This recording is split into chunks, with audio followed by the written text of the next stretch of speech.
प्रश्नोपनिषद में 6 जिज्ञासु पिप्लाद ऋषि के पास पहुंचे। उन्होंने अपने प्रश्न पूछना प्रारंभ किया, अपनी जिज्ञासा प्रकट की। तो पिप्लाद ऋषि ने कहा कि पहले 1 वर्ष तक तप करो। तप, ब्रह्मचर्य और श्रद्धा, और उसमें 6 लोग थे। ओम सुकेशाः च भारद्वाजा शैवेश्च सत्यकामः सौर्यायणी च गार्ग्याः। इस प्रकार से भारद्वाज के गोत्र में उत्पन्न सुकेशा, शिव का पुत्र सत्यकाम, सौर्य का पुत्र गार्ग, अश्वल का पुत्र कौशल्य, भृग गोत्र में उत्पन्न वैदर्भी तथा कत्य का पुत्र स्कंधी, ये 6 जिज्ञासु थे।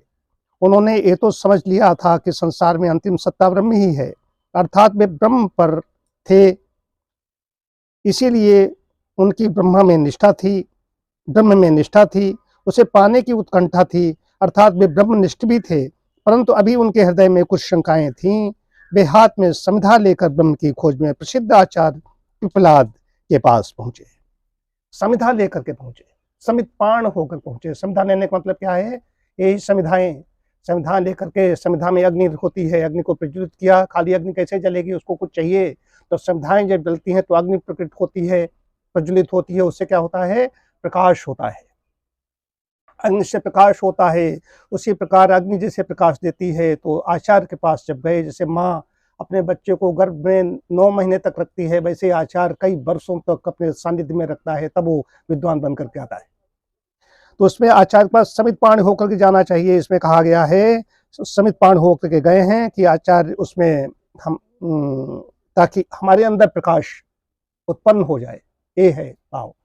तो ये तो पहली चीज है, यज हवन, ये तो पहली चीज थी। तो 6 लोग पहुंचे हैं जो मैंने नाम बताए इसमें। तो गुरु के पास समितपाण लेकर के जाना ही चाहिए। और वहां पर जितने भी नाम अभी आए हैं, इसमें कहीं कोई सरनेम नहीं है। तो राजेश मिश्रा, वो अभिषेक पांडे, वो जो कहीं है, ये वैदिक ऋषियों ऐसा नहीं है।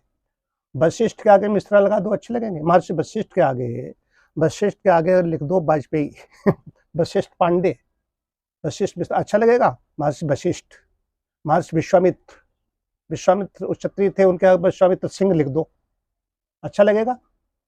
भगवान राम क्षत्रिय थे और उनके आगे लिख दो राम सिंह, तो मालूम होता कोई पान वाला लगाने वाला या कोई मजदूर या कोई बैठा हुआ है। कृष्ण यदुवंशी थे, उनके अंदर लिख दो कृष्ण यादव, तो अच्छा लगेगा। तो ये बीच में सारी सब चीजें आई। पहले खाली राम का अर्थ कहते हैं, राम याद आते हैं। कृष्ण मतलब कृष्ण का सारा सब चित्रण पूरा सब याद आ जाता है।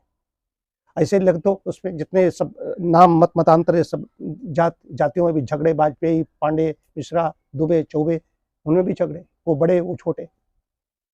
तो उसमें कहीं पर भी उस समय ये नहीं आता है कि सरनेम, कहीं पर नहीं आता है। सरनेम मिश्रा हमें बहुत अच्छा नहीं लगता, इसको उठा फेंक दूंगा मैं। ये दोस्तों, समिधा डालने से आग जलती है और आग से क्या होगा? प्रकाश होता है, मैंने बताया ही। उसके बाद में तप, ब्रह्मचर्य, श्रद्धा, इसमें बड़ा है। तो उन्होंने कहा 1 वर्ष तक तप करो, ब्रह्मचर्य का पालन, नियमों का पालन करो, श्रद्धा। अब तप क्या है? तप का मतलब जो शीत उष्ण, गर्मी सर्दी, जो कुछ लगता है उसमें सहन करना। जो पता चला कई बार भोजन नहीं मिला, भोजन लेट हो गया, भूख बहुत तेज लगी हुई है, तो ये तप है। जब उस मार्ग पे चल रहे हो, जरा उसमें पता चला विचलित नहीं होना है, तो तप है। जब किसी ब्रह्म को प्राप्त के लिए कर रहे हो, यहाँ पर गर्मियों में भी, ठंड में तो जो अग्नि अच्छी लग रही है, गर्मियों में बैठोगे हवन करते हो तो क्या होता है? तो गर्मी लगती, पसीना आता है, तो हम तो नहा के आते हैं, हमारे फिर पसीना आ गया, तो तप है। ब्रह्मचर्य के बारे में तो एक दर्शन बहुत लिखता है। मनसा वाचा कर्मणा सर्वावस्था सर्वदा सर्वत्र मैथुन त्यागी ब्रह्मचर्य प्रचक्षते। ब्रह्मचर्य की परिभाषा थी, मन से, वाणी से और कर्म से ब्रह्मचर्य की बात कही। श्रद्धा का मतलब है कि पूरी तरीके से समर्पण। श्रद्धा का मतलब है पूरी तरीके से समर्पण कर दीजिए। कहीं कोई द्वंद्व नहीं रहना चाहिए कि उसमें कहीं वहां चले गए, वो समाधि उन्होंने ले ली, फला जगह वहां पर जाएंगे, वहां जड़ खोल के बैठे। श्रद्धा का मतलब श्रद्धा, पूरी तरीके से विश्वास है, बड़े भावपूर्ण पूज्य भाव है, ये आचार्य के प्रति, गुरु के प्रति श्रद्धा ऐसी होनी चाहिए। तो इस प्रकार से इन्होंने ये तप, ब्रह्मचर्य, श्रद्धा, रई, प्राण, दक्षिणायन क्या है, उत्तरायण क्या है, पितृयान, देवयान, कृष्ण पक्ष, शुक्ल पक्ष, ये पूछा। तो उनका 1 वर्ष तक करो। 1 वर्ष तक जब उन्होंने तप और श्रद्धा सब कुछ की, उसके बाद फिर इसमें प्रश्न सब है उनके।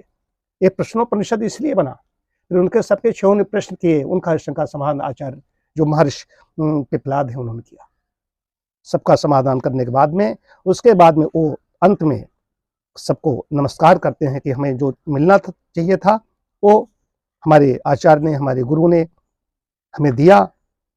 पिपलाद ऋषि उन 6 जिज्ञासुओं को संबोधित करके कहने लगे, मैं उस पर ब्रह्म के विषय में इतना ही जानता हूँ, इससे परे वो है भी नहीं। जो कुछ ज्ञान देना था वो दिया, इससे परे कुछ नहीं है। वे जिज्ञासु ऋषि को स्तुति करने लगे और कहने लगे कि आप हमारे पिता हैं, आप ही हमें अविद्या रूपी नदी के परले किनारे लगाने वाले हैं, आप परम ऋषि हैं, आपको बार बार नमस्कार हो, बार बार नमस्कार हो। ये नमस्कार करते हैं, एक कृतज्ञता ज्ञापित करना, कृतज्ञता ज्ञापित करना ये भी बहुत आवश्यक है। ये नहीं कि पता चला कि अब तो हम भी जान गए, हम बराबर हो गए और गुरु की खोपड़ी पर सवार हो जाओ जाकर। तो ये श्रद्धा यहाँ पर बात आई कि इस प्रकार बार बार नमस्कार कर रहे हैं, बार बार प्रणाम कर रहे हैं। ये प्रश्नोपनिषद इस प्रकार ये होता है, ये पूरा पढ़ना पड़ेगा। इसमें कुछ ऐसा नहीं बता दिया और सब बहुत बड़े बड़े पंडित बन गए, हम नहीं जान पाए। अभी 2 बार दूसरा बार पढ़ चुका हूँ, तो इसके पढ़ना पड़ेगा। ऐसे जीवन खोपड़ी हिलाने से नहीं चलेगा। खोपड़ी हिला रहे हो, न पढ़ते हो, न सुनते हो, न जानते हो, तो इसको इसमें घुसना पड़ेगा। शिव जी समझ गए। ओम शांति शांति शांति।